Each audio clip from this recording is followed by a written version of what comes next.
Alright, we're back with more NBA coverage, and in this one, I'll be covering the games that I watched this week, which go all the way back to Sunday and Monday only. Now, I have heard about some crazy developments over the past few days surrounding not only a few players around the league, but also the league itself. Because depending on what goes down, as I'll have to expand upon later on in the next week and some change, the future of the NBA as we know it could look vastly different and may add some new faces to the entire thing. But that's besides the point. For the first game that I did watch, I have to go back to the way I ended off discussing the last video in regards to the Timberwolves and Thunder matchup that I was trying so hard to look into. Because at that point, I'd been tracking it for a while. It looked like the game was relatively close. And I was going crazy talking about my belief that SGA could continue his dominance. And at that point, it felt like a foregone conclusion that something like that would occur.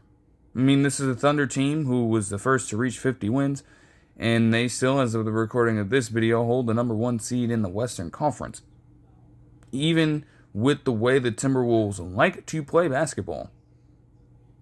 We've seen this story before involving the Wolves being able to get the better of them earlier in the season, being one of the only teams to beat Oklahoma City at that point, and also stealing a game, if you even want to call it that, in the Western Conference Finals. The Timberwolves can definitely handle themselves against Oklahoma City, but with the zone that SGA seemingly was in, it was hard to imagine that this was going to be competitive for quite some time, and even in the realm of possibility for Minnesota to win. And then I got out there after I wrapped up that video, got some stuff sorted out, and was placed into this very start of the second half. I could not believe what I was witnessing. A half where the Thunder overall shot 18 of 56 from the field. 18 of 56 from the field as a team. And the game at that point was still within 10 somehow, some way. But they had their work cut out for them. I mean, the thing with the Thunder always is their desire to turn teams over and convert in the transition game, in the fast break game. And they did have 15 points off of turnovers with 12 forced turnovers on their end at half, which might have been keeping them alive somewhat. And it took a Wolves run of 16-4 to close out the first half and give them a very small lead. But then, as I kept on seeing, the defining stat line of this game to this point was the fact that Shai Gilgeous-Alexander, fresh off setting the new mark for the record of consecutive 20-point games, had possibly his worst half ever as an NBA player, with just 4 points on atrocious shooting overall. And again, without watching it live at that point, I'm just kind of spiraling a little bit. I'm like, how the hell did something like this happen? This is Shai Gilgeous-Alexander we're talking about. How the fuck was he held to 4 points in a half? That man can fill up buckets easily. There's no way that I'm seeing what I'm seeing. This is a typo, I thought. How the hell is something like this possible? Well, as they'd retain their identity through parts of this third quarter, I started to get some clarity into it. They broke down shot distribution and efficiency for Shai Gilgeous-Alexander when he was being guarded by multiple different defenders on the team. Now, of course, at that point, as Shai Gilgeous-Alexander was trying to get in a rhythm, he did still manage to have the highest total of points and highest percentage of accuracy on his shots against none other than Rudy fucking Gobert. But with other players guarding him, especially Anthony Edwards, who hadn't allowed him to make a single shot on him at all up to that point in the ballgame, it was definitely a combination of Shai Gilgeous-Alexander maybe having an off night, but some rugged defense being played by Minnesota. And you have to give them credit for being able to put a stop to that. Because after a while, you don't want to continue allowing a player like that to dictate the entire course of the game. And it was par for the course. Because that's how the Thunder, especially in some of their most recent matchup, have approached facing off against Anthony Edwards. And they still retain that. But I'll get to that side of things in a second. I mean, just the on-ball defense alone from Anthony Edwards was excellent on him. I mean, there was an entire sequence where Shai Gilgeous-Alexander was trying to get into his set in the post. He will do a whole bunch of things to try to get defenders out of rhythm, off their feet, and into the air for potential free throws, or just completely break the contest and still create a wide open, uncontested look. Trying all these head fakes, these spins, these different angles of leverage trying to be gained by him while facing off against Anthony Edwards. And he didn't fall for it a single time. He was sliding his feet. He was getting as physical with him. And the refs were letting it play on. It's just textbook defense. Not really putting his hand into any sort of place to where Shai Gilgeous-Alexander could even think about exploiting it for a second. Kept all that away. Kept it as legal as possible. And he forced an errant look for Shai Gilgeous-Alexander on that possession. So it wasn't just a fluke. Minnesota was making it a point that, hey, somebody, anybody else is going to win this game if it comes down to that for the Thunder. And we're fine with that. Because we're not going to allow Shai to continue to dominate everything. No, you got to work for it and you have to earn this victory. Minnesota themselves, they were doing okay. You know, they were doing all this towards Shai Gilgeous-Alexander. And again, this was still a close game. They started out in the third quarter fairly well. And to their credit, with having Julius Randle go for 9 third quarter points, they were utilizing him exactly how they should have. He was getting right in his specific sets, picking on weaker defenders, and just guys overall who don't even measure up to the same level of strength that Julius Randle possesses. Took advantage of that multiple times and got himself easy, high percentage looks at the rim. Which is something that will definitely pay off against a Thunder team that also likes to take a ton of shots inside the paint.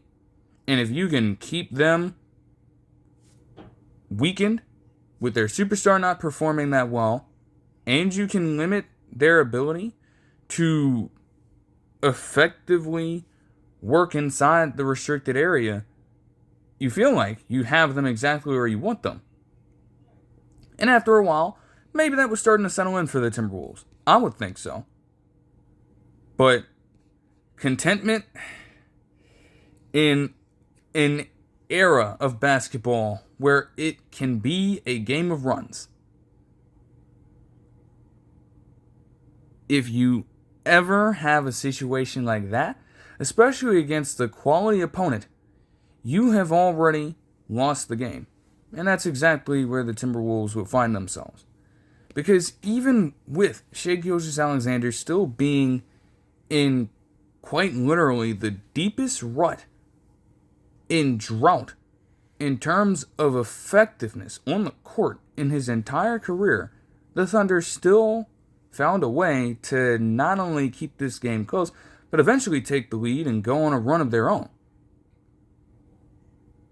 They went on a 21-5 run as a team in this third quarter. One big reason for that does come down to the fact that Anthony Edwards, in the same sense that SGA was being clamped up to oblivion and being forced into masking as a non-factor, Anthony Edwards was very much on the verge of that himself. It was Alex Caruso and other defenders just being thrown at him, giving him fits for most of this game. And a lot of his makes came from the free throw line. He wasn't efficient from the field himself. He was doing similar things, trying to work off of screens in terms of moving off ball, trying to set up pick and roll actions for himself, starting off at a higher area of the court to create a load of room to work with. And they weren't budging at all. They were still trying to throw at least a solid defender on him, an occasional double team, and Anthony Edwards was left to give the ball up over and over and over again. It's how they had approached him before. And as great of a player as Anthony Edwards is, it doesn't seem as if he's still been able to figure that out quite yet or how to game plan around it. And that carried over into the mentality of the team. Because even with their own stretch of defense, everyone else, when it seemed like the ball got into their hands, and I guess this was just a case for the entire rest of the game, because after a while, I'm just like, okay, can you actually just protect the ball for 1 second? How hard is it to retain it for a full 24 seconds without doing something absolutely ridiculous with the ball in your hands? Anthony Edwards himself factored into that with the kind of pressure being put on him, but virtually nobody else in the half court on this Timberwolves team was able to generate quality offense once they had to give the ball up. You can attribute that to the Thunder being one step ahead in terms of coverage, and you can also attribute that to just general sloppiness on their end. I mean, the amount of just mind-numbing turnovers that they had were fucking ridiculous after a point. And the margin in points off turnovers increased throughout the course of the game.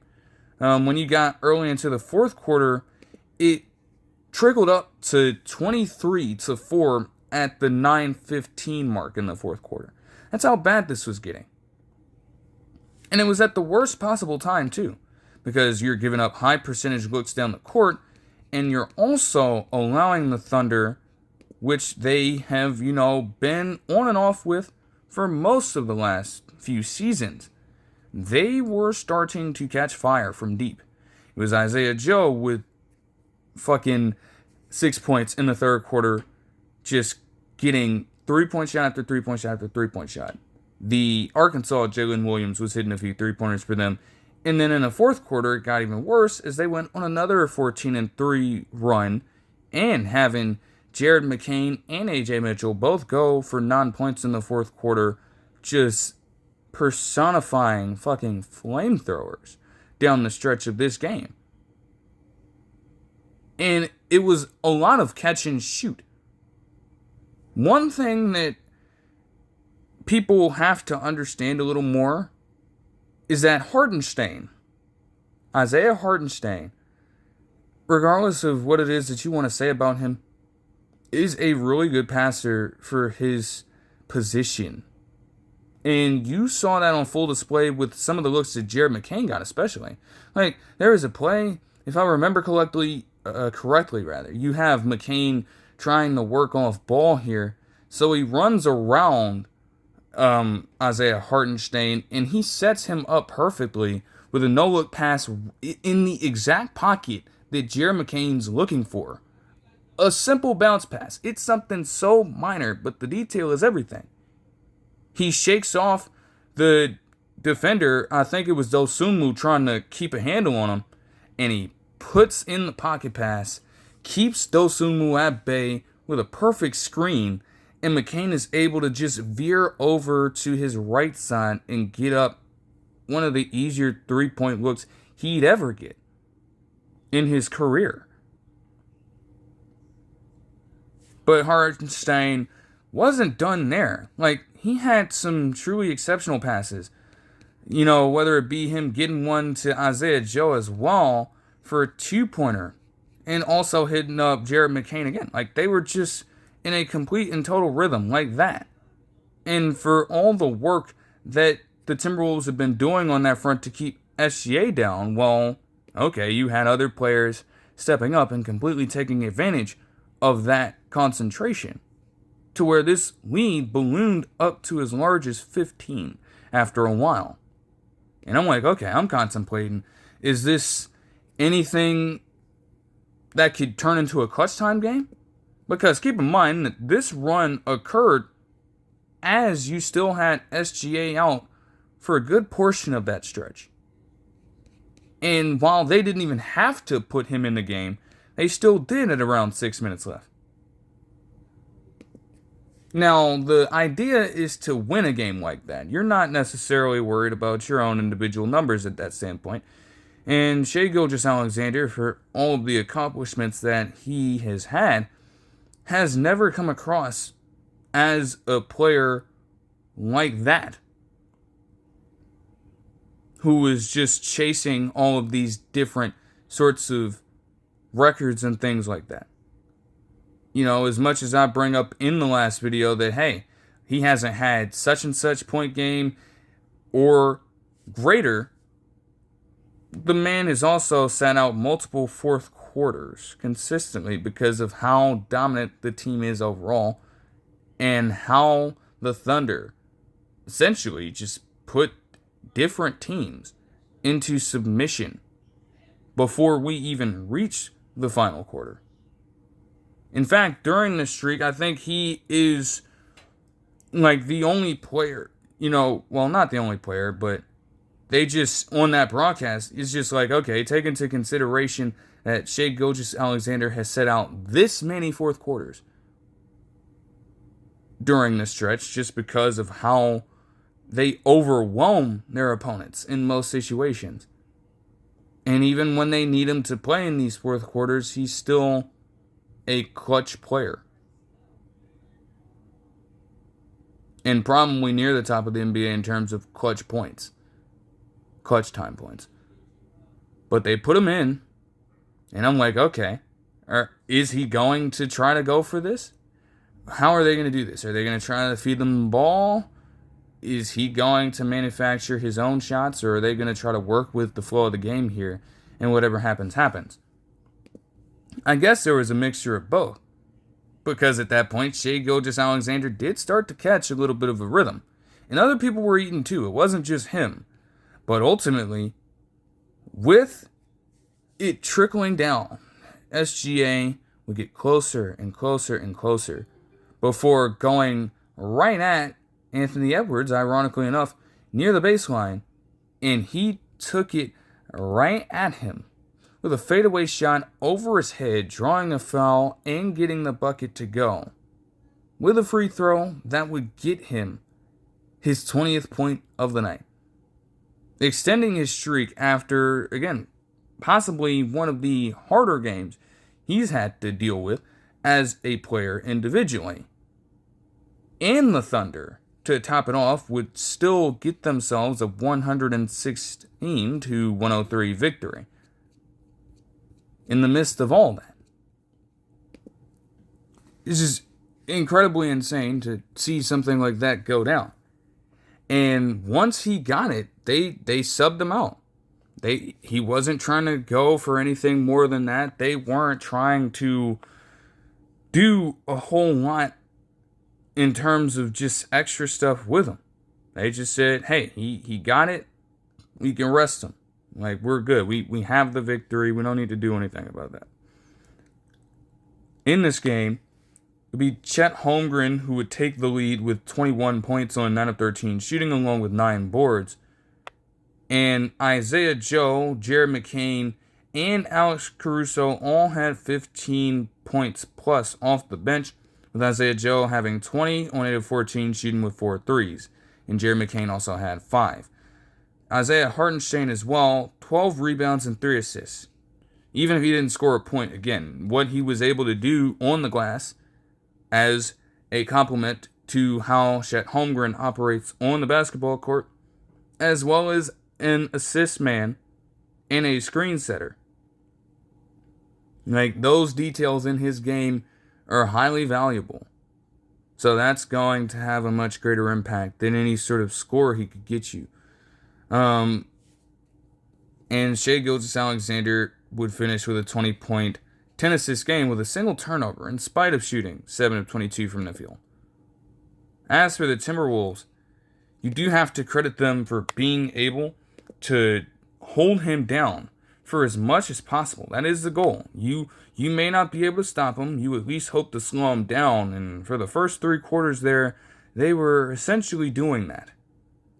But for them to suffer a loss like that, especially when you had it in the grasp of your hands, of your palms, with the way the West is shaping up right now, they do still hold the 4 seed, and they have currently, as of the recording of this video, a 2-game lead on the Rockets.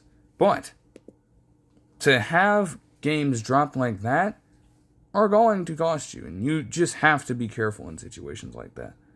And again, as I mentioned, Julius Randle had himself a pretty solid performance offensively with 32 points on 11 of 18 shooting, 3 threes, and also 7 rebounds and 6 assists as well. Good overall. He, also, again, added to it with a boneheaded turnover, but that was the lone one he had in the game. Compared to everybody else, you will take it, I suppose. Ayo Dosunmu and Dante DiVincenzo had 15-plus points themselves, with both of them accounting for 4 threes. Dosunmu off the bench doing that. And Anthony Edwards in this game had 19 points, 6 rebounds, and 5 assists, with 6 turnovers and shooting 6 of 17 from the field. It wasn't great. Not even close. He's had better moments, and I'm sure that he would be able to shake back, especially, in time as they near the playoffs. Though, it would get tougher from that realm because he is set to miss some time due to right knee inflammation. And the Timberwolves, again, keeping it in mind that every single game matters, especially for seeding in the Western Conference, that injury throws a little bit of a wrench in your plans, and you just have to, again, try to manage as best as you can without him. They still have a strong roster overall, at least on paper. So you have to just try as hard as you can to weather the storm. And all things considered, it looks like they have, as of the recording of this video, with back-to-back wins against the Suns and the Jazz. So that'll help you. You're just going to need to hang in there for a little bit more time. Because at that point, we're nearing the end of the NBA season. There's no real way to measure the severity of that knee inflammation. So I would honestly expect them to, if they keep this up, they're probably just going to want to conserve Anthony Edwards for the playoffs. I can't imagine them trying to bring him back, especially if they do manage to secure a spot. And again, it's that tight right now, so anything is up for grabs.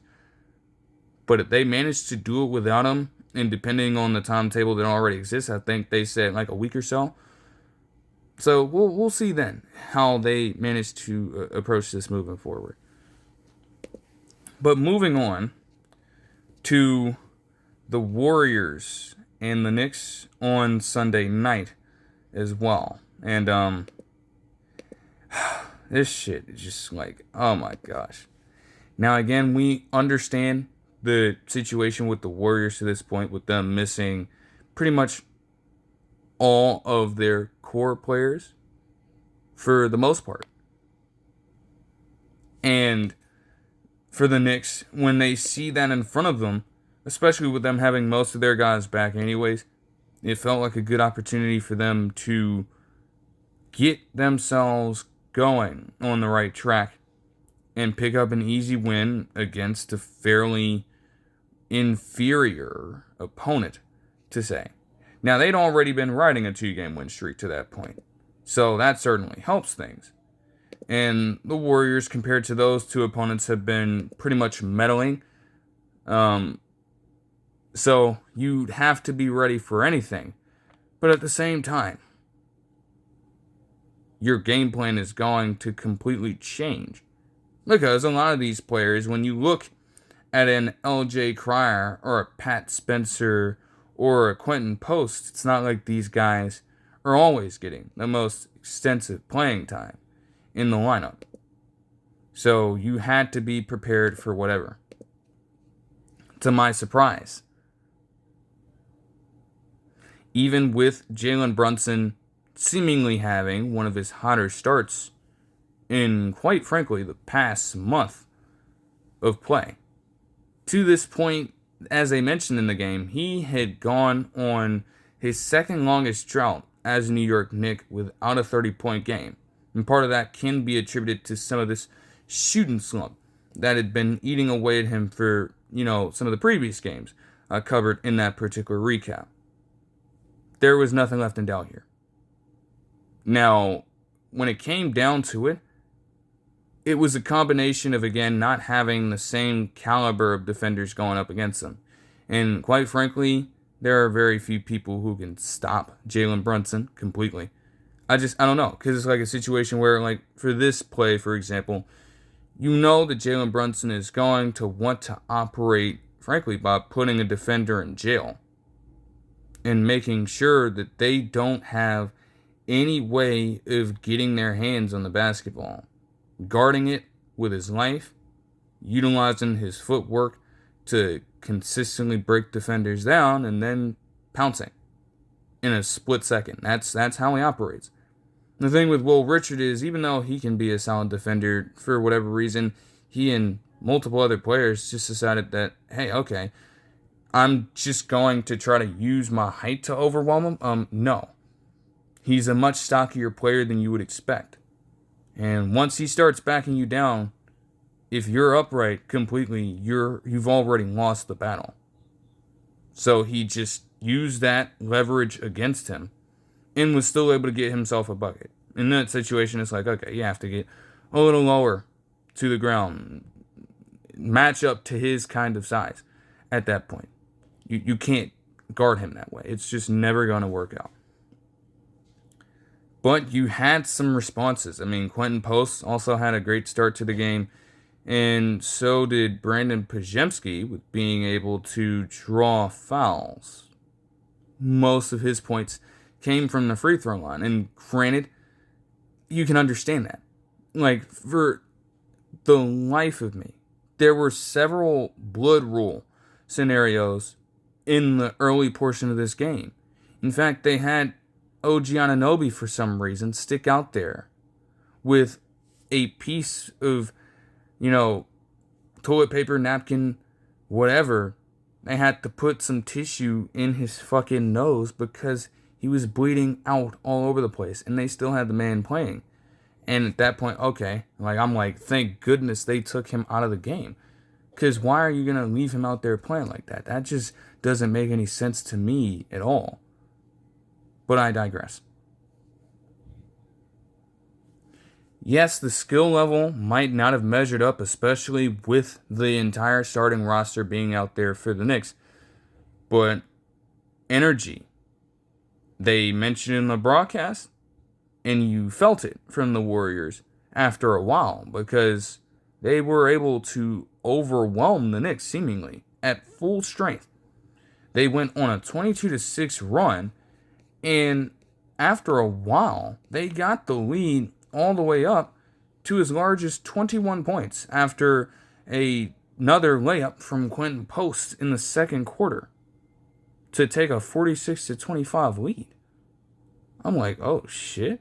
I'm excited to watch what's going down, to see all these players that don't necessarily get the most time with the team going out there, making an impact, and taking it right at the Knicks.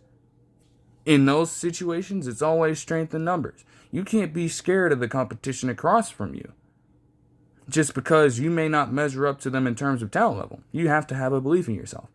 And with March Madness underway at this point, as of the recording of this video, yes, I had to literally watch through as Santa Clara nearly took down Kentucky before that shot. And also Tennessee State suffer from the reverse of that. Just seeing you yourself as being an overmatched opponent, and they got completely smoked in that game. This happens to be a break in the overall action, so that's why I'm recording this now, and why the lighting might look a little bit suspicious. But I digress. That spirit in mind, the Ides of March, if you will. Okay, game did take place on March 15th. Look,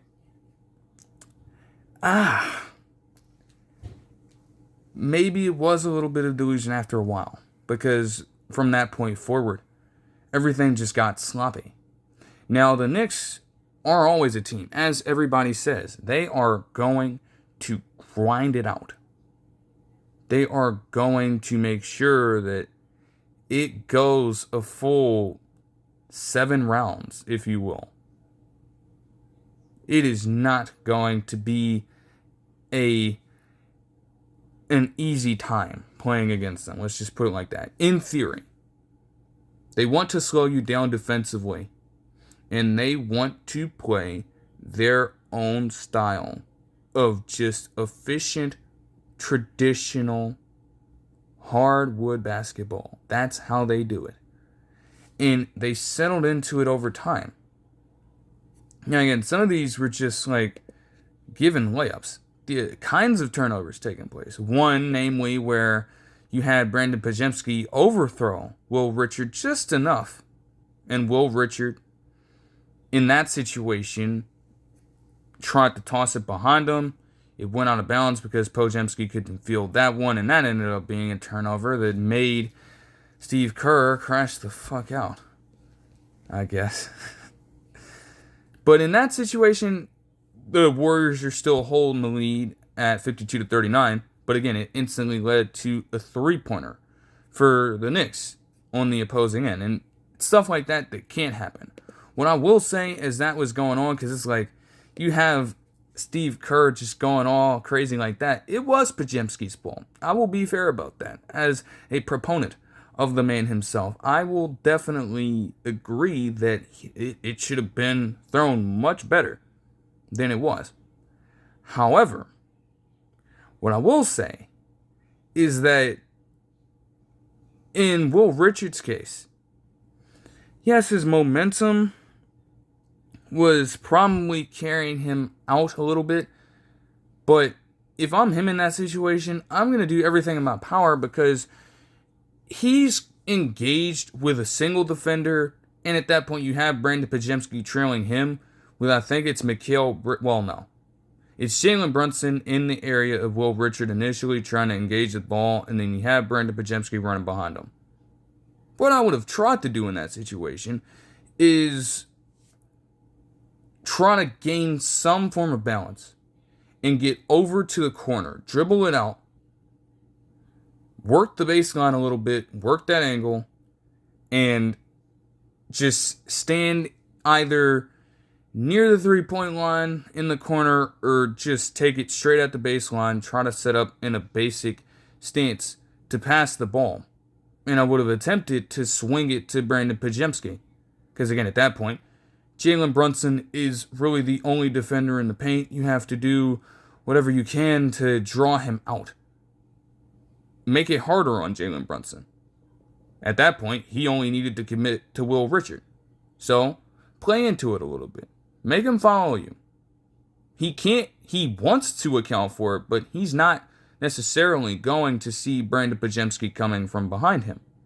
And he might have some help, but he himself is not going to be enough of a force if the pass is thrown well enough to stop it from getting in Brandon Podziemski's hands. So that's how I would have gone about it. But I digress. That aside, the Knicks would finish off as great as they possibly could with Landry Shamet getting a 3 to close out the half. And it was weird too. You know, Jalen Brunson had truly been doing it all, but then for a while, the Knicks outside of him at around 3 minutes left in the second quarter had just 20 points and made only 4 of their 23 shots in general. Well, that would change completely, and it would go back to a familiar face, because Karl Anthony Towns, quite frankly, was not heard from in the first half. But instantly, in the third quarter, they made sure to get him going.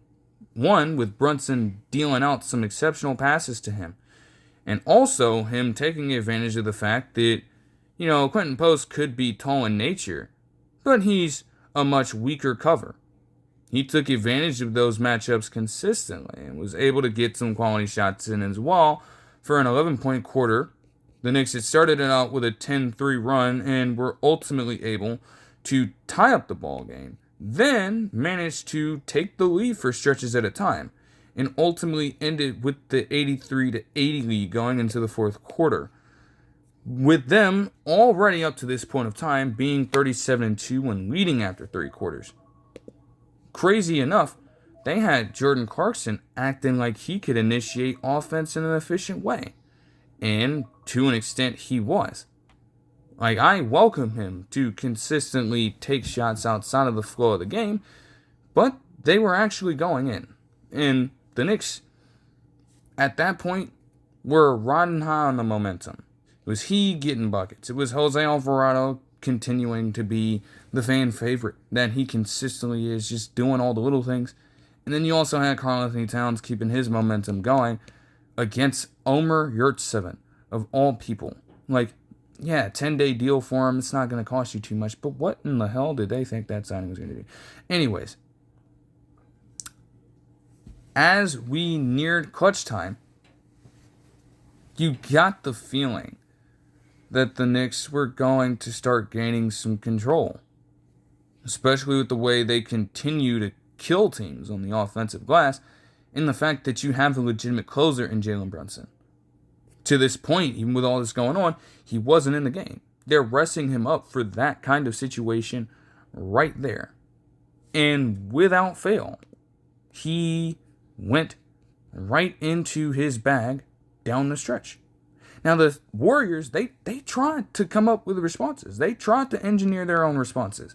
And I credit a guy like Guy Santos for being able to, in certain sequences, even with some hustle, even with some of his own misses, going out there, getting his own bucket to go, and bringing them as close as they possibly could be to winning this game.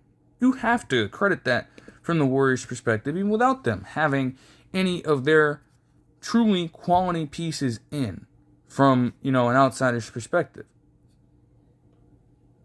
But man, oh man, would it have helped in this regard to have some form of greater experience in a clutch setting like that.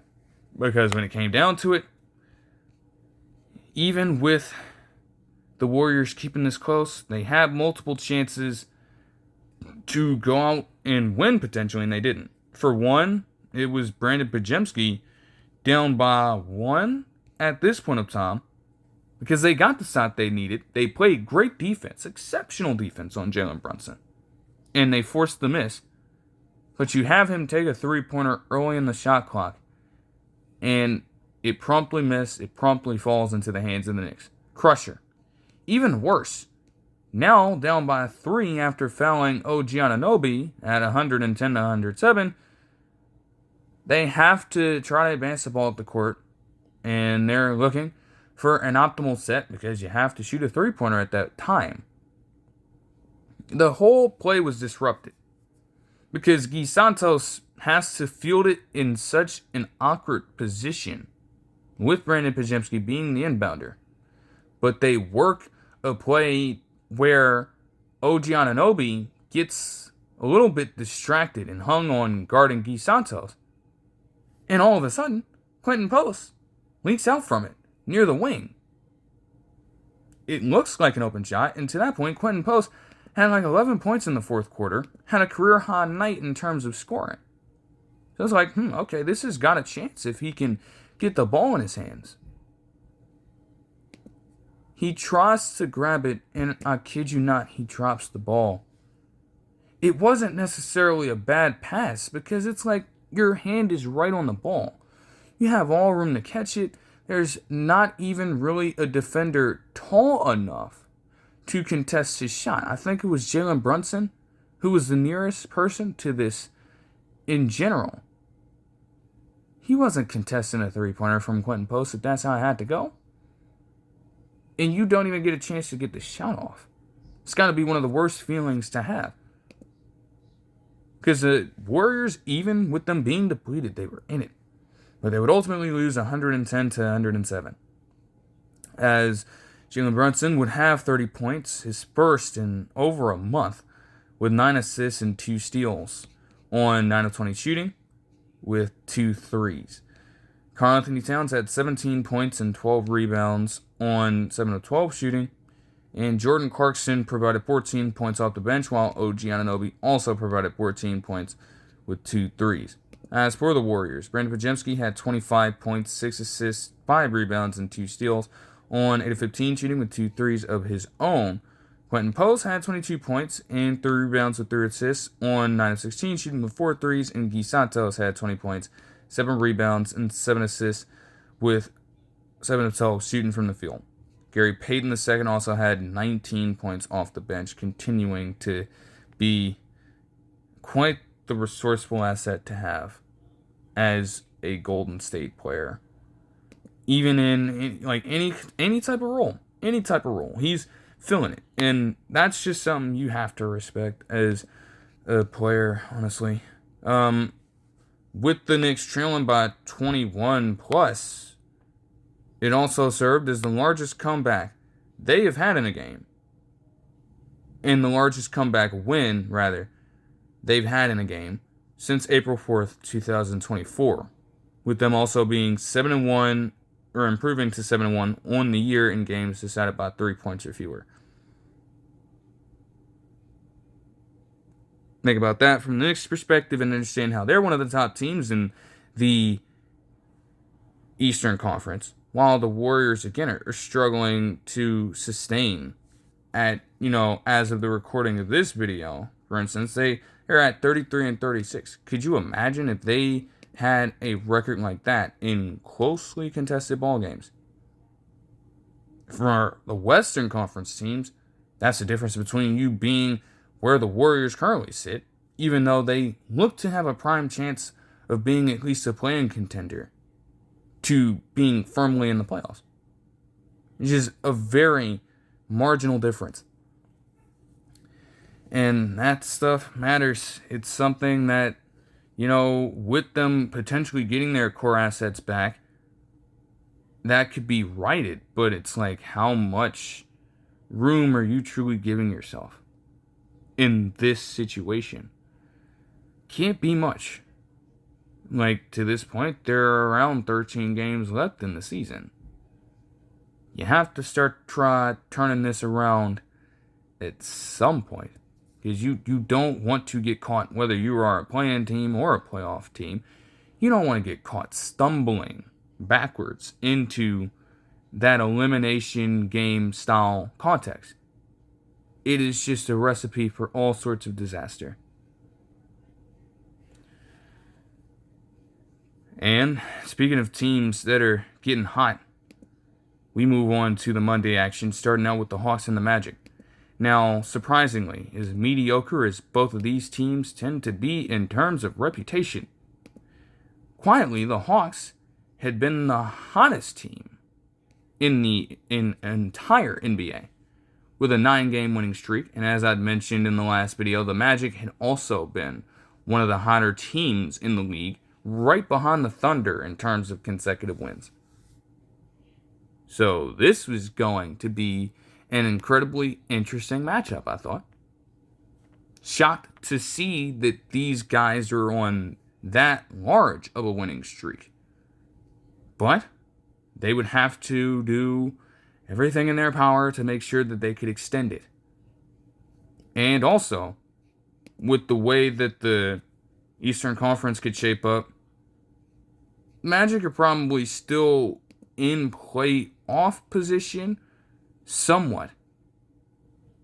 But now they're right even with the Hawks as of the recording of this video. So everything matters, and tiebreakers could definitely factor into things as well.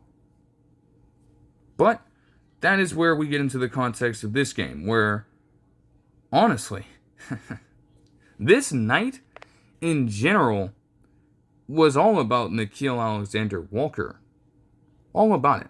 A man who, as they mentioned, had the largest increase in points per game at 10.3, plus 10.3, from last season to this year. It's insane to see how he's been performing. Quietly, has been one of the better shooting guards in the entire NBA just because. Even if his name wouldn't necessarily go down as a household one, even when he was in, previous stops with New Orleans and Minnesota, they have asked him to carve out a much greater role with this team. And it has been paying off so well for them. And it wouldn't stop. He came right out with 14 points in the first quarter. He just could not be stopped from deep range. And the Magic, for most of this game, did not have an answer for it whatsoever. Yeah, they were trying to keep things competitive. They did have an 11-4 run themselves, and they also had a little bit of luck on their side. The luck of the fucking 2-point shot that Javon Carter had to beat the buzzer? I guess at that point he really is a little bit of a magician. But whatever. Okay, fine. Everybody on this Hawks team is so portable, though. Everybody. And that's consistently been the strength for them. You look at Jalen Johnson, and you look at a graphic that they had mentioned about just how many wings they have. Well, at this point, wing combined with the positionless basketball that is now taking over the league, you typically think of your wings as just straight up forwards. No. Nickeil Alexander-Walker can slide down to the guard position. Jalen Johnson can be a point forward and slide down to the guard position. Jonathan Kuminga can play multiple forward positions. Dyson Daniels can be listed as a fucking wing, and he can be their point guard on any given night. And he served as that in ways, being the defensive stopper that he is. Now, there were still situations for him where it's like, okay, they're, giving him some good looks from three. He's not hitting them. He has to consistently rely on slashing his way to the rim and taking advantage of smaller guard play to get some of his more effective shots, which he was able to do occasionally. But it's like for him, if he can take that next step, my goodness, it's going to be dangerous. And that'd make this team damn near, dare I say, unstoppable in a sense. Damn near. But I'm getting a little too ahead of myself. With the way that Nickeil Alexander-Walker had been performing, the Hawks would be able to go on another 13-2 run. And then things just started getting out of hand completely. It's not something that either of these teams have been unfamiliar with. And in fact, they have varying levels of success and failure when it comes to facing double-digit leads and confronting them. At a point, they mentioned that Orlando came into this with 17 wins on the season after trailing by more than 10 points in a game, while the Hawks had also blown 5 leads of greater than 10 or more points. And again, those are the kinds of things that can parlay into a team being middle of the pack. Truly, I mean, you have to have some consistency in those situations when you're up by that much, and you also don't want to continue having to fight tooth and nail just to get back into every single game that you play. That's not something that is sustainable. And you don't want to go through an NBA season just surviving. You want to be able to take some control as to how you perform throughout the year and truly assert yourself as going in one direction or the other. You don't want to keep on having things hang in the balance like that. It's just not a great way to go about it. The Magic were just, this was a struggle bus for them. And I think a lot of that does play into the idea of the Hawks having strong defense at virtually every single position. But it also got to a point where, as I'm watching this, there's a clamor for Paolo Banchero to make an impact on this game. Because to a point of time in the second quarter, through the first 19 minutes of the game, in fact, the Magic shot less than 20% from the field. Well, less than 20% from 3, which maybe is nothing new for them. But again, still cardiac in nature. And you're not going to go through many games being able to win them like that. Banchero was also held without a field goal. He managed to get to the free throw line, and that was really about it. A large portion of his contributions came from the free throw line. And when you just look briefly at the box score, and you don't take into account how he played, he was almost left to be a little too reckless. There were some situations where it's like, okay, if you know that you can make these shots, go command the ball. But at the same time, even when he would, these were just some forced shots left and right. And it just left the Magic to have to keep on trying to scrape back into this game. Especially with the offensive firepower coming on the other end. The fact that Nickeil Alexander-Walker would put up a career-high 24-point half. And would eventually go on to finish this game with time for the third most three-pointers in a game for an Atlanta Hawk all time. Genuinely. Up there with names like Danilo Gallinari and Bogdan Bogdanovic, specialists from range. He etched his name into that franchise history.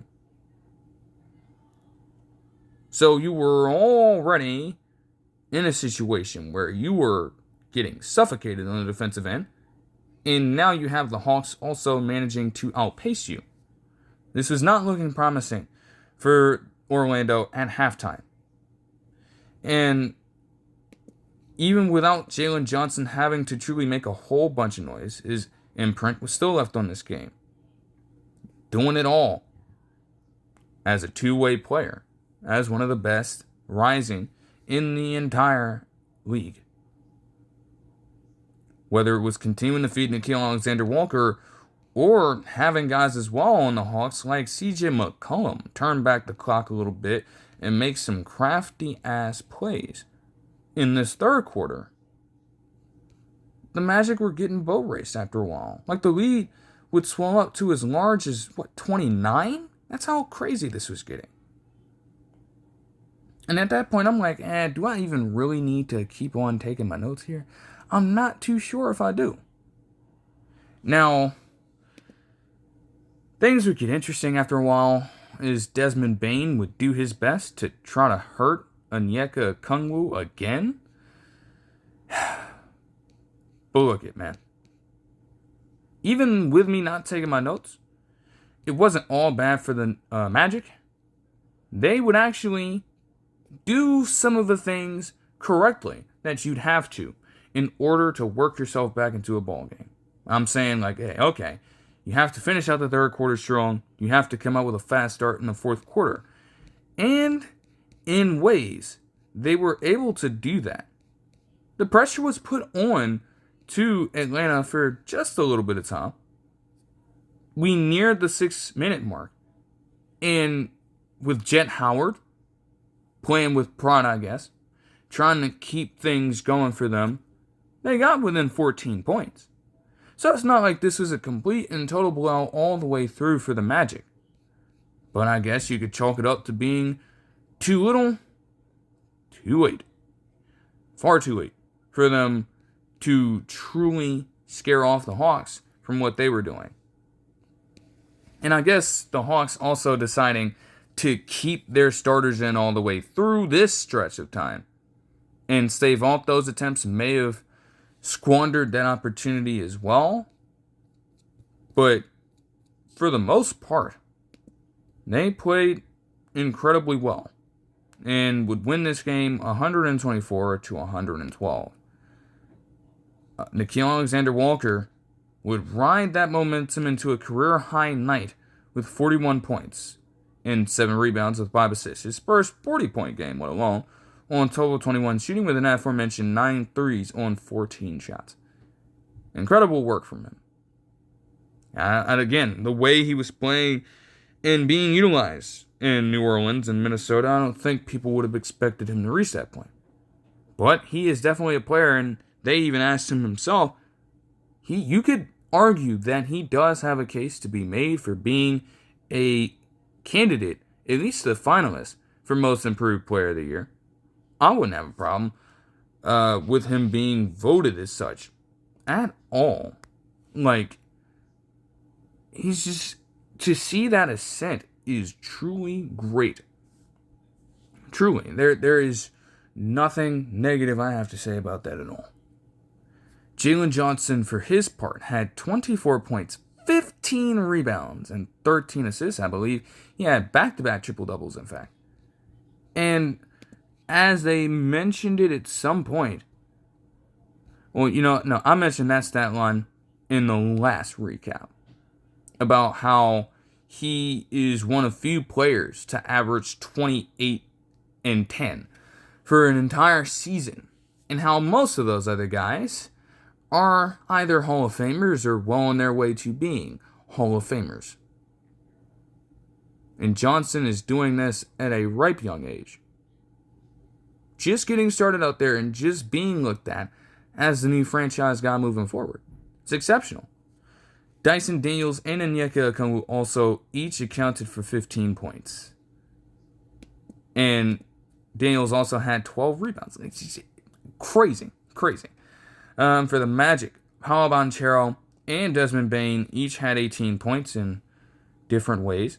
At least Desmond Bane probably was their most efficient player, if you even want to call it that. Banchero, on the other hand, had 3 of 13 from the entire field. Wendell Carter Jr. had 17 points and 3 rebounds as well, on 6 of 10 shooting with 3 threes. Javon Carter, ironically, had 13 points and 3 rebounds off the bench on 5 of 8 shooting with 3 threes also. So, do with all of that what you will, I suppose, at the end of the day. Then we get into this game. Rockets-Lakers on Monday night. The first one, because they would have another matchup against each other on Wednesday. And I'll have to get into that point as I go over everything overall. The highlight coming into this game was the fact that LeBron and KD would match up against each other for their 45th time, including the playoffs and the regular season combined. As this game went forward, it felt like playoff basketball. I will concede that point. But there were also stretches of time that, especially if you were a Rockets fan, but on either side, okay, that just could have completely pissed you off. Genuinely. And I'll outline those points in a bit. But man, the main thing to, get right into it, because, hey, cutting on the game, you're trying to see what's going on, all right? It's almost as if the Rockets didn't understand that Luka Doncic leads the league in first quarter points. Now, I understand that he is a great offensive force, possibly one of the best offensive engines in NBA history. Fair enough. You're giving him wide open shots, and you're allowing him to completely dismantle your game plan. Jabari Smith Jr. said at a point that, okay, they want to make them continue shooting contested shots, and they don't want to give them anything open. Well, a few good times in that first quarter, they were giving up open looks to Luka Doncic as he was able to go for fucking 16 in the first quarter. How many times do you need to, what is going on with that picture? You're saying one thing, but you're going out there and putting on a completely different display for everybody to look at, and it makes absolutely no sense. Now, again, some of the shots that he is going to inevitably hit are ridiculous in nature. But it's almost as if the Rockets were, again, you truly don't have an answer? Your whole identity is to play suffocating defense. You don't have a single answer for this. And I guess after a while, that ended up changing things for them. Initially, how they came out, they did something that I found a little interesting in terms of putting Amen Thompson on Austin Reeves. And I'm like, okay. Do they stick with that? Do they keep Amen Thompson on Austin Reeves throughout the course of the entire game? Or do they switch it off when things get bad? And I suppose after a while it ended up being the latter, because Amen Thompson was actually doing a good job on him, and he was making Austin Reeves for that stretch of time a non-factor in the entire offense. Making sure that, okay, if you want Luka to do that, fine.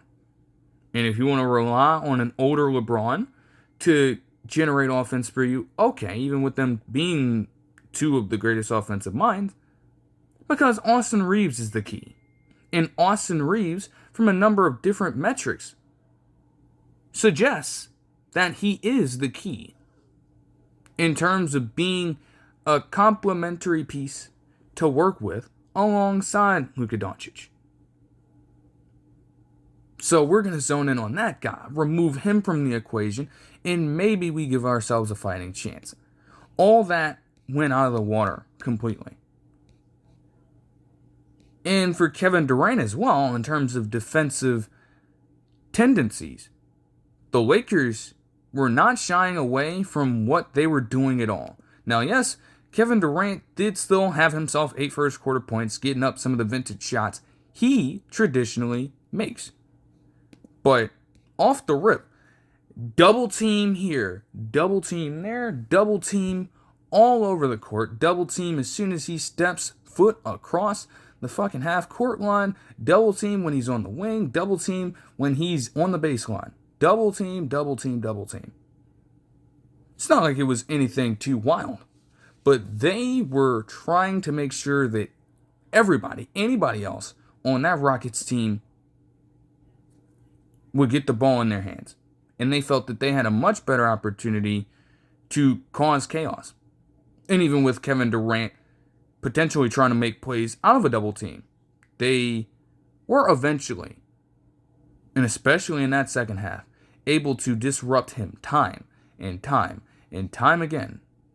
But as for this moment here, this was still relatively close heading into the second quarter and even going through it.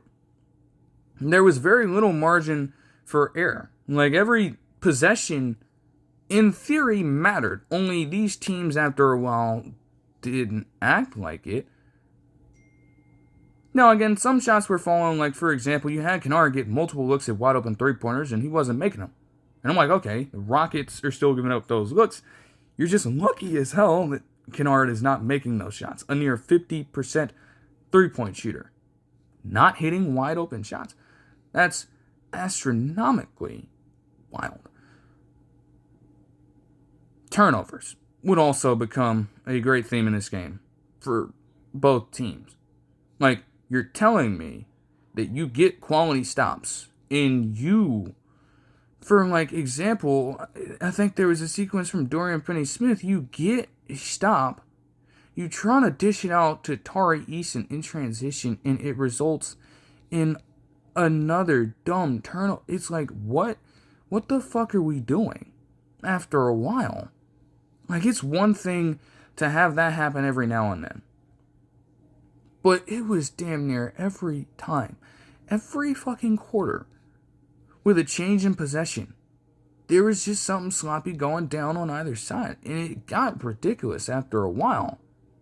Without fail, they promptly led to scores.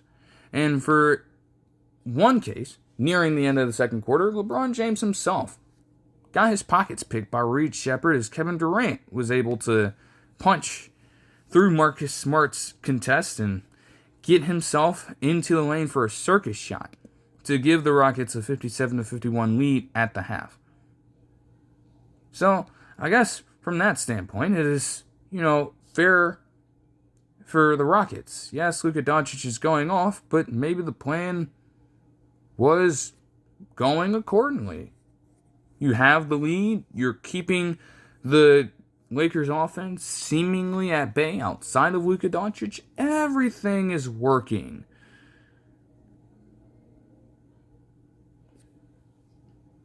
And then crickets. I mean, it was already bad enough when LeBron James, with them literally alluding to the fact that he played against Jabari Smith Jr.'s father, gets fucking dunked on in the first few minutes of the game. Or has a dunk on Jabari Smith Jr., I should say, within the first few minutes of the game. And then he says, well, fuck you. And splashes a 3 on him. And then the Lakers, overall, they just capitalize on a radio silent Rocket stretch. Not only did they have a 19-4 run in this third quarter, while Luka Doncic continued to go do his damage as a scorer. And okay, it's like you want to turn him into a scorer. What would the rest of that game show you? What would the last couple of games from the Lakers show you throughout the rest of this course of this time? A man that literally, as with the recording of this video, just went for 100 points in 2 back-to-back games, had a 40-point triple-double, and then a fucking 60-piece. Just yesterday. Okay, you're telling that man to go out and just say, fuck the passing, fuck the playmaking, fuck anything else you do offensively. We're going to let you score. You're going to let that man consistently score on you? Okay, good luck. So he goes off for 11 points in this third quarter and completely spurs this Lakers team into a lead. While the Rockets have virtually no response because they would proceed to go through multiple 2+ minute scoring droughts as a ball club. Multiple. And it's from some of the same old habits that they have consistently struggled with. You're getting the rebounds. You're not making a damn thing. You can't shoot. Nobody else outside of Kevin Durant and occasionally Reed Sheppard, who happens to be one of the better shooters in the NBA by 3-point percentage. Nobody else can make a fucking 3-point shot. And you keep shooting. And you're not hitting anything. And the Lakers were just able to continue to capitalize off of that. Genuinely. As much as they wanted to contest those shots as well, it gets to a point where it's like, you have a player that's just so damn good that there's almost nothing you can do about it. You have Tari Eason and Dorian Finney-Smith feigning a contest, trying to account for Luka Doncic stepping back and pulling back, that signature move that he has, from the 3-point line, and he makes it falling back to the ground at the fourth quarter mark. And it's like, okay, yeah, we've done everything we can do at that point. How the fuck are we supposed to... What are we supposed to do at that point. We've tried everything. We've done all we need to do. That's good defense. There's no way he's hitting that kind of shot. It's crazy. But the Rockets would capitalize off of some sloppy play themselves. Jabari Smith Jr. would get his revenge and help them take back the lead with a three-pointer, but they also were very reliant on playing a blend of suffocating defense themselves and also having the Lakers go through a 5+ minute drought in scoring in general. And they would still go minutes on end without a field goal until they got a goaltending call from DeAndre Ayton, who had been struggling before, hustling his ass off. And again, with the way it ended, because I'm roasting, I'm like, you're doing what through when? And you're supposed to be their big man. Ain't no way. But his energy would show up at the right time for this Lakers team. To be fair, including that play, which would give the Lakers the lead. And from there, the Rockets, they were still in the fight, but got themselves out of it with poor shooting, with stupid turnovers, and with just a lack of hustle on that end. The fact that I can sit here and say that you weren't matching the hustle from DeAndre Ayton later in clutch time is a serious problem to have, as he would go get them a couple more buckets on back-to-back drives to blow this lead up to 8 points. And that would be over the course of a 15-2 run for this Lakers team, after going scoreless for minutes on end. And you can see how all that flip-flopping back and forth could frustrate even the most hardcore fan. Consider this for the Rockets. With this game, they were now ending this one with an 18 and 19, I should say, record in clutch time games. And if you also consider the fact that they would lose to a Luka Doncic dropping fucking 40 points in a triple-double effort and in another clutch time situation, you now make that 18 and potentially 20 in clutch time games for the Rockets. Now again, as of the recording of this video, they're still a 5 seed. They're still in there. But it's like, man, even if you want to rely on Kevin Durant being a closer, as I am consistently saying when it comes to them over the past couple of recaps, man, if you are going to shoot yourself out of rhythm and out of contention before and even during clutch time, how do you possibly think you're going to stand a chance when every fucking game is going to be magnified to that level in the playoffs? That is the big question that the Rockets are going to have to answer. And again, that's what they brought Kevin Durant over there for. If they can make the playoffs without any resistance, we may get a chance. But you also don't want to be finding this out before it's too late. And you're out like you got first rounded last year against the Warriors. You don't want to be figuring this kind of thing out this late in the season. You just don't. But yeah, look at Doncic. As I think a video put it, he's on a fucking best player in the world campaign right now. And it would start with this: a 36-point, 6-rebound, 4-assist outing against this team on 14 of 27 shooting with 4 threes.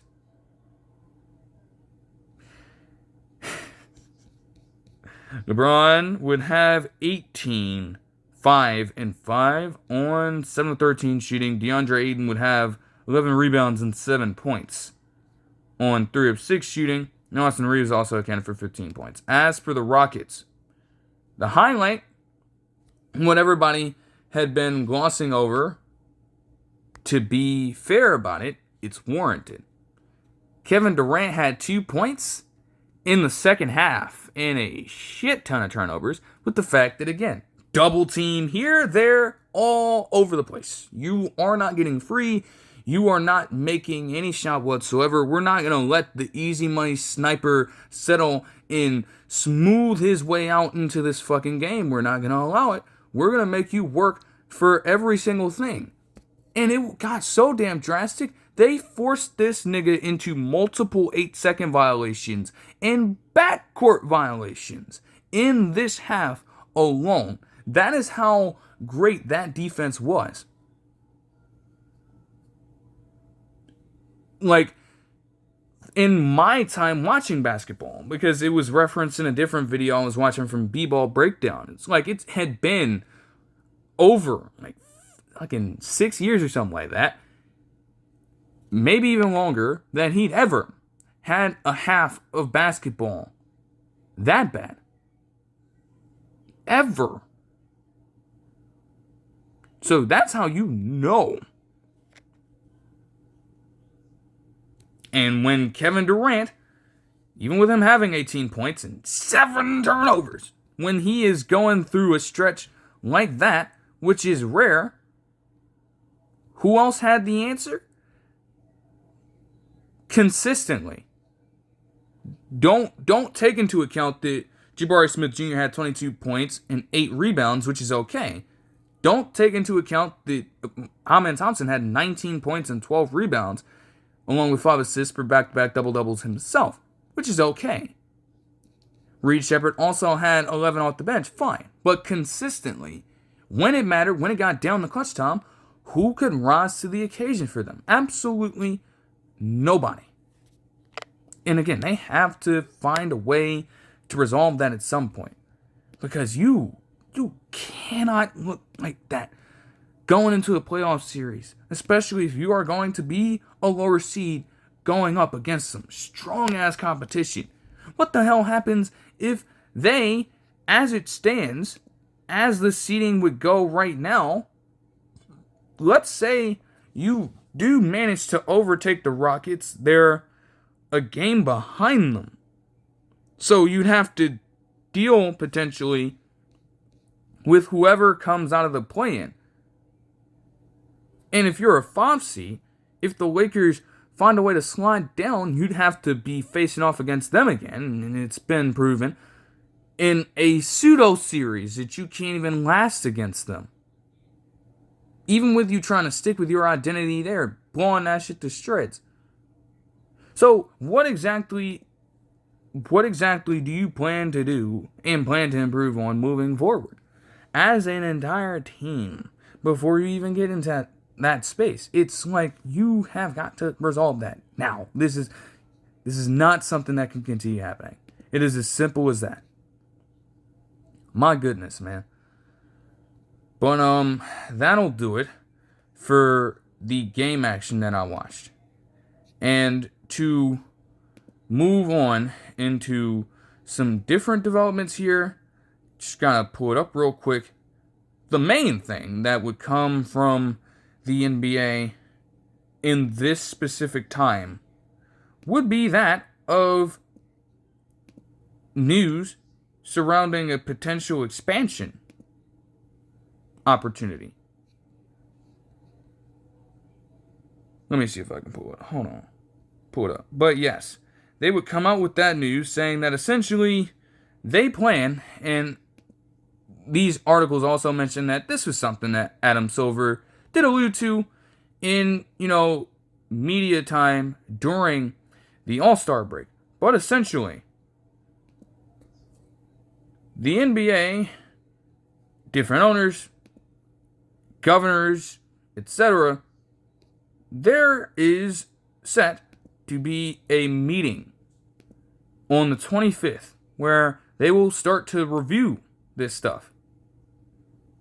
Because in terms of teams that they are looking at, an expansion team potentially in Seattle and an expansion team in Las Vegas, they are going to cost. And they are going to cost mightily, somewhere in the range of $7 to $10 billion each. That's a steep paying cost. But with how some of these valuations have been across different teams in the league, it doesn't feel as though it is something that's far too difficult. So it is a matter of getting different language sorting out, laying some of the basics down. Because as some people have had to, sort out, them potentially passing this vote, they need 23 out of 30 teams to vote for it. Even if it gets passed, it doesn't automatically entail that they are going to be looking for expansion. But what it does mean is that it is, at the very least, a step forward. And that, above all, is most certainly going to matter. I would believe so at that point. As this article states from CBS Sports, quote, according to ESPN, there is increasing support for expansion among owners, though some of them want to see the final valuations of the bids plus the individual franchise fees before deciding whether to expand now or in a few more years, end quote. So, as I said, it's a little bit of a feeling out process. You're just trying to get some logistical understanding of how things may have to be approached if an expansion is proposed. Essentially, since around, I want to say 2004, the league has been at 30 teams. So it has been quite a long time since anybody in this space has had to go through anything in regards to expanding. And, of course, as I've mentioned with Las Vegas several times throughout stuff that I've written down, throughout other regards in experiences with the Raiders, with the Aces, and with the fucking Athletics to come, and all the turmoil that's gotten, okay? Las Vegas has experience with that. Seattle, of course, has existed as an NBA franchise before.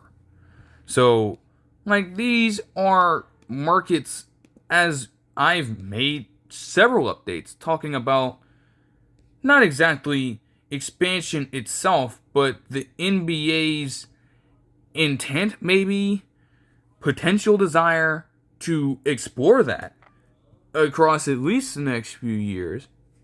There have been multiple reports leading up to this, and you kind of get a sense of that every time. The markets look like this city and this city. There have been a ton of different ones. I think Mexico City was one, Vancouver was one, but Seattle and Las Vegas have always been top destinations and locations in regards to what exactly they are looking for. This is not a surprise. And yes, per USA Today, we have a quote. I was right. Quote, the NBA last expanded in 2004 when it added the Charlotte Hornets. Seattle was home to the Supersonics from 1967 to 2008, when owner Clay Bennett moved the franchise to Oklahoma City in 2008 after a dispute over building a new arena. And Las Vegas has never had an NBA team, but has added NFL and NHL franchises over the past decade. The A's are also planning to move to Las Vegas ahead of the 2028 MLB season. End quote. So, expansion is something that's generally being explored around the sports world, even when you get to whatever the fuck the Rays are trying to do in regards to expansion, because of the fact that they will not rebuild their damn stadium. They have to play a fucking spring training site because the shit tore down after a hurricane last year. And they have yet to effectively repair that. Who the fuck would want to play for that again? So they're probably looking for other teams as well. There are good examples to look at across the big four sports, especially in this case. And hell, you've seen it in recent years with the NHL as well. Seattle has done it. And the Utah squad went from the hockey club last year, or the year before last, to the Mammoth. And again, not the biggest follower of the NHL, but they actually seem to be doing rather fine as an expansion team. Las Vegas also with the Golden Knights. There are different examples all over the place in regards to it. So you have those sources there to look at, and all this can definitely be searched up over the web. A lot of these do say the same thing. I just wanted to, make sure that everything corroborated. But my own personal standpoint of it, man, hey, Las Vegas might be a formality, but Seattle is probably an even bigger formality. I mean, there are obvious connotations here from my perspective. Technically, it would serve for me to be a Supersonics fan as well. But of course, by the time I got involved in any realm of sport, I wasn't alive when the Supersonics were a thing. So it'd be remiss of me to say, oh, okay, if the Supersonics get into the NBA after this, I'd automatically be a Supersonics fan by default. That's not how that works. And I'm going to be loyal to the team I've grown up supporting for all this time in the Warriors. However, many people, generally speaking, would love to have the Seattle franchise back in the NBA. And I think it's consistently, there have been people saying, okay, the league was in a much better place when Seattle had themselves a basketball team. You already see how much and how crazy it gets for the damn Seahawks and how great the fan base is, especially when you look at the different people attending these games. The loud decibel levels, the kinds of passion that they express in support of the Seahawks. You don't think that same thing would carry over for the Supersonics if they were to return as a franchise? That would amplify times 10. Not to mention with you already having the Seattle Storm there as well, performing in what I think was the old stadium for the Supersonics. Or arena, I should say. That is going to amplify times 10. That is going to have people so amped up. And I'll admit, again, yes, I'm going to still be a Warriors fan, but bro, Supersonics basketball is going to be something exciting to watch. I don't care if they do start out their first few years as being reinserted into the NBA space as a terrible team. I couldn't give two shits. That's for the cult. Like, man, I would be very much looking forward to having them back and being able to, at least, again, they're a West Coast team, so from the regional standpoint, that might be difficult. But yeah, every time there'd be a potential Seattle game on, I'd be amped to watch it and see what goes down, to follow the progression of how that team, moves forward in this thing and reestablish themselves as a potential force in the league. That would be great. And not to mention as well, is there something that outlines this real quick? Let me see. Yes, as is also stated in this article, the shares would have to increase from a 30th to a 32nd, which I've already quoted in a previous video. So you have that, but I just want to make sure, yes, as this quote from CBS Sports states, there's no reason that the new Seattle team can't be called the Supersonics. When the city of Seattle and the Thunder's ownership group settled a lawsuit over the arena lease in 2008, the two parties agreed that should the city get a new team, the Thunder's ownership group would cede the rights to the name and the associated logos to the new team's owner. If the Sonics return, the Thunder would also give the new team the Sonics history, per ESPN's Brian Windhorst, in the same way that in 2014, when the Charlotte Bobcats changed their name to the Hornets, they reclaimed the Hornets' 1998 to 2002 history from the New Orleans Pelicans. End quote. So it'd quite literally, when you hear that kind of quote like there, it'd be Seattle fans in general, whether they've been there when the Sonics were previously a team, whether they've embraced other sports like the NFL with the Seahawks, like MLB with the Mariners, like NHL with the Kraken. No matter what, it's going to be almost as if they never really left in the first place. From a mental, psychological standpoint, you're giving them a chance to reclaim all their history, the access to the domains for the logos and the designs and everything that they were most commonly associated with for all that time. Shit. Gonna have some fun with that. Like, that is gonna be so cool if they do it. I'm just hoping that you don't have any hating ass people on this meeting. Because again, you need 23 out of 30 to pass, as a lot of these other articles do suggest as well. So, man, hey, y'all just, boy, oh boy, oh boy.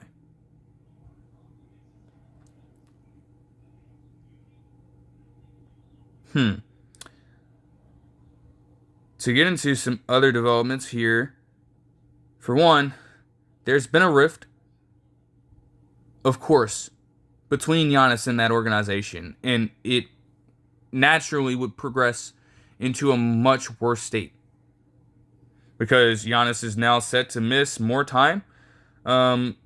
He's dealing with an injury right now, and he's set to miss at least another week or so as of the recording of this video per Shams Charania. Okay, fair enough. We can understand that. But there was also a report from Charania a few days back suggesting that the Bucks have been doing everything in their power to try to shut him down for the season, and as we'd expect, Giannis is still trying to play. I had already made this point at the trade deadline. They must not truly understand their own franchise player. You already know he's not wired like that. He's a purebred competitor. He's going to want to do everything he possibly can, even when dealing with this injury, to play throughout the rest of the fucking season if he has to. That's how he is built. That's how his mental process works. That is his way of thinking and his way of operating on and off the court. You're about to sit there and continuously tell this man, who is most recognized for that mentality, that he has to sit out for the rest of the year while you're trying to get fucking positioning in the fucking draft. You know that's going in through one ear and out of the fucking other. This is Giannis we're talking about. You aren't even managing your fucking asset properly. And then you wonder how the Bucks are going to go through what they will go through in the fucking offseason. Because his time there is as good as done. Like, it's already irreparable at this point, and you're still trying to drive your own fucking dagger deeper into the wedge by telling him that flat out it's not gonna happen. He's not going to submit to doing some shit like that. You know this. You know this shit. And hell, go back to one of the previous quotes that he had in this entire saga. He quite literally sat down at a press conference and told you that the moment he doesn't feel like he is on a team that wants to win, he is gone. So you are already having one of the worst seasons you've had with him as a player and as a star player. You're already suffering that, and you're flat out going to tell him exactly what he doesn't want to hear. Because that's going to signal to him that you are not trying to fucking win. And again, from the Bucks standpoint, you might need to do it to try to usher into a brand new era and get yourself another player to build around. But you're gonna fucking lose him. The second you uttered that shit out your mouth, you lost them. You lost that shit. So it's done. You don't want to assume that, but bro, they're asking for it. They're asking for it. Cade Cunningham is also set to miss at least a couple weeks due to a collapsed lung. Definitely a scary situation for him. I have not watched the Pistons game live in quite some time, so I couldn't even imagine what exactly happened for him to get it. Was it through gameplay? Was it off the court? Just in a completely horrific situation. I have no idea and can't attest to that right now. You just hope Cade Cunningham honestly gets the care that he would need in a situation like that. It is not the first time I've heard of an athlete dealing with a collapsed lung. But you can't even imagine the kind of pain that you are dealing with in that situation. And I'd imagine that it is going to do as much as possible to disrupt your normal breathing pattern. So Cunningham is definitely not playing basketball at this point. They are trying to keep him at rest as much as possible. Like, that is just very vital for him to get that kind of time away from the game. So that's what's going to matter more than anything. In terms of how this could affect performance on the court, quite frankly, like, the Pistons, even if they do lose pole positioning, they're still so far ahead from everybody else in the Eastern Conference as of the recording of this video that it's like, okay, you can afford to drop a few games here and there without Cade Cunningham. Again, you want to come into the playoffs strong, but they're 50-19 with a 4-game lead over the Celtics as of the recording of this video. And when looking at some of their previous games, Jalen Duren is recently coming off a game where he had fucking 36 points and 12 rebounds. Like, I can definitely assure the Pistons fans out there, and maybe they even recognize this, something that they probably couldn't say for themselves in quite some time, they should be okay and able to last.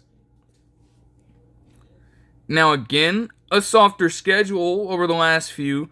They did drop to the Raptors, but since losing Cade Cunningham, they've had back-to-back games against the Wizards. If you're going to get layups like that, yeah, you're certainly going to take them. They got some tough games coming up, though, admittedly. The Warriors, they play them tonight. They're still depleted, but who knows? Especially if they can take it to the Knicks like that. They aren't any team to be slept on, per se. And then you have the Lakers and the Hawks for their next couple games. Could be massive matchups for them in that regard. So they're going to have to get that sorted out. I think there was another point to it as well, because I didn't watch this video in its entirety, but this kind of sentiment is going to be echoed from Brian Windhorst's perspective, because I can imagine that what he was probably alluding to in regards to that specific statement in that specific video is that it gives the Pistons a chance to truly explore who could become a reliable second option for them when Cade Cunningham comes back. The one gripe outside of potentially shooting that the Pistons have had, that people have talked about all season long, is the fact that they do not have another player who can play make in the same way and who can create their own shots like Cade Cunningham has, while also being able to run an entire offense.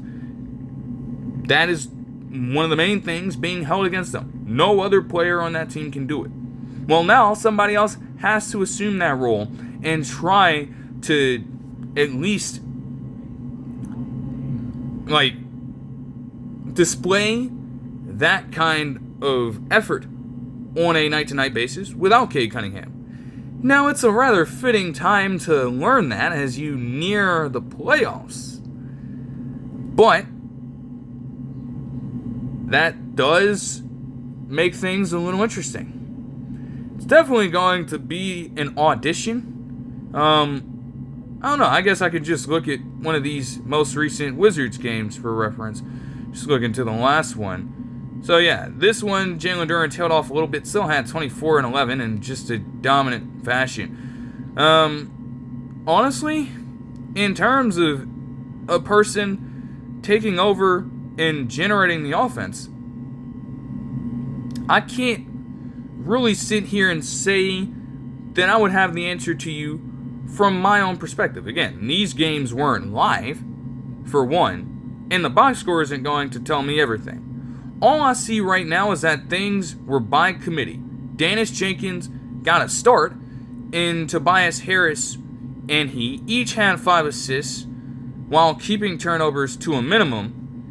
And you had Karis LeVert also get 6 assists off the bench, which is not something that you can always rely on. So it's just like maybe they're running a by-committee system. Mind you, Marcus Sasser also came off the bench and provided them with 5 points, while not necessarily looking to score a whole bunch. So, again, they may still be trying to work some things out, and they might not have that answer. But of course, you also aren't going to find that shit out against the Wizards. Because anybody can look good against Washington and their shitty-ass organization. Look into the games against the Lakers and the Hawks to try to at least get a greater pulse as to what that will look like. Because if you're looking at those specifically, you're going to come to an incomplete picture, I should say. You're not going to get the full story dealing with them. And again, not necessarily a development, but that is crazy. Because this 60-point game by Luka Doncic will be put up against the Heat. And how ironic is it that in the couple of weeks following Bam Adebayo putting up 83, you do that against the Wizards and then proceed to have 60-plus points scored on you in less than 10 days. Like, oh man, that's tragic. That's tragic to say the least. Honestly, man, it has been a great week and a potentially monumental week for basketball in general. Especially considering what just happened with the NBA, with the WNBA. Oh my goodness. Honestly, something like that, because I have read about it, I would honestly just talk about it at random. And I will probably want to give that its own time, as it's not something that I extensively talk about.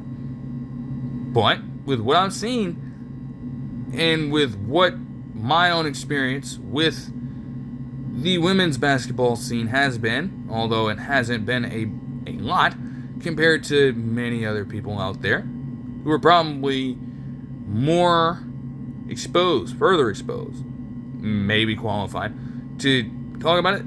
There are some interesting ways to look at that negotiation process and what it ultimately resulted in. So that might be one of my next videos. We will see. Probably going to be a little bit of a shorter one, but it's not a problem. As for this one, that'll be all of it. I hope you guys enjoyed the video, and I'll see you guys in the next one. Peace.